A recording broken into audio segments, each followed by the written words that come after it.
Section 1. The Challenge to Evangelism. Proclaiming the Message, Christ's Teaching Commission. Christ's last words to his disciples were, "Lo, I am with you always, even unto the end of the world. Go ye therefore and teach all nations. Go to the farthest bounds of the habitable globe, and know that wherever you go, my presence will attend you." To us also the commission is given. We are bidden to go forth as Christ's messengers, to teach, instruct, and persuade men and women, to urge upon their attention the word of life. And to us also the assurance of Christ's abiding presence is given. Whatever the difficulties with which we may have to contend, whatever the trials we may have to endure, the gracious promise is always ours. Lo, I am with you always, even unto the end of the world. Manuscript 24, 1903. Subheading, The Message, a Living Force. In the commission to his disciples, Christ not only outlined their work, but gave them their message. Teach the people, he said, to observe all things whatsoever I have commanded you. The disciples were to teach what Christ had taught. That which he had spoken, not only in person, but through all the prophets and teachers of the Old Testament, is here included. Human teaching is shut out. There's no place for tradition, for man's theories and conclusions, or for church legislation. No laws ordained by ecclesiastical authority are included in the commission. None of these are Christ's servants to teach. The law and the prophets, with the record of his own words and deeds, are the treasure committed to the disciples to be given to the world. The gospel is to be presented not as a lifeless theory, but as a living force to change the life. God desires that the receivers of his grace shall be witnesses to its power. The Desire of Ages, page 826, 1898. Subheading, The Church Entrusted with a Message. We are now living in the closing scenes of this world's history. Let men tremble with the sense of the responsibility of knowing the truth. The ends of the world are come. Proper consideration of these things will lead all to make an entire consecration of all that they have and are to their God. The weighty obligation of warning a world of its coming doom is upon us. From every direction, far and near, calls are coming to us for help. The church, devotedly consecrated to the work, is to carry the message to the world. Come to the gospel feast. The supper is prepared. Come. Crowns, immortal crowns, are to be won. The kingdom of heaven is to be gained. A world perishing in sins is to be enlightened. The lost pearl is to be found. The lost sheep is to be brought back in safety to the fold. Who will join in the search? Who will bear the light of those who are wandering in the darkness of error? Review and Herald, July 23, 1895. Subheading, The Present Crisis.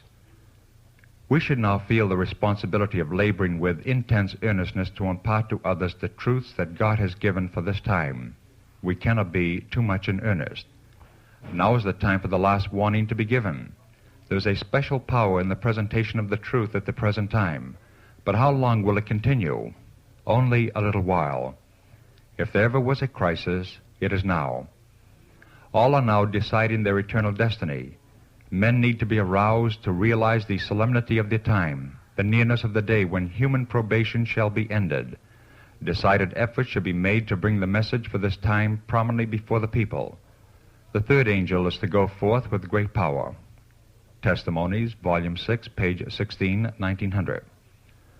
Subheading, Evangelism, Our Real Work. Evangelistic work, opening the Scriptures to others, warning men and women of what is coming upon the world, is to occupy more and still more of the time of God's servants. Review and Herald, August 2, 1906. Subheading, Speeding the Message. As a people, we greatly need to humble our hearts before God, pleading his forgiveness for our neglect to fulfill the gospel commission. We have made large centers in a few places, leaving unworked many important cities.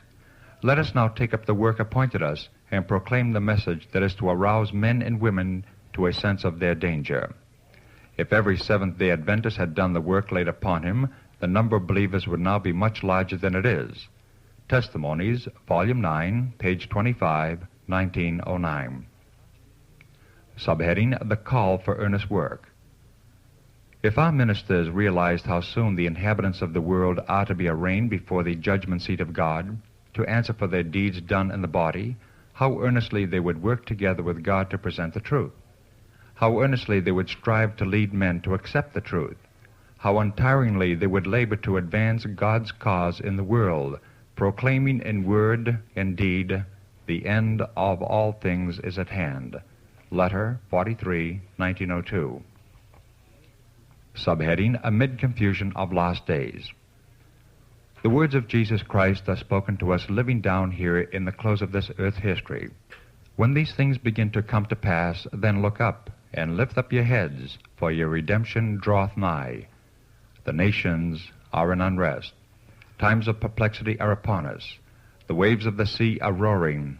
Men's hearts are failing them for fear and for expectation of those things which are coming upon the earth.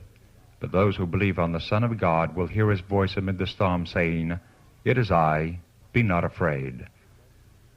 We see the world lying in wickedness and apostasy. Rebellion to the commandments of God seems almost universal. Amid the tumult of excitement with confusion in every place, there is a work to be done in the world. Manuscript 44, 1900.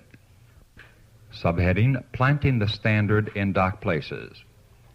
Satan's enemies are many, and God's people must spread over all the world, planted the standard of truth in the dark places of the earth, and doing their utmost to destroy Satan's kingdom.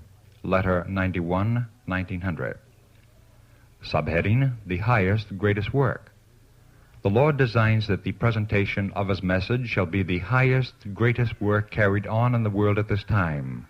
Testimonies, Volume 6, page 11, 1900. Subheading, More Rapid Advancement. In this country and in foreign countries, the cause of present truth is to make more rapid advancement than he has yet made. If our people will go forth in faith, doing whatever they can to make a beginning and laboring in Christ's lines, the way will be open before them. If they will show the energy that is necessary in order to gain success and the faith that goes forward unquestioningly in obedience to God's command, rich returns will be theirs. They must go as far and as fast as possible, with a determination to do the very things that the Lord has said should be done. They must have push and earnest, unwavering faith. The world must hear the warning message. Manuscript 162, 1905.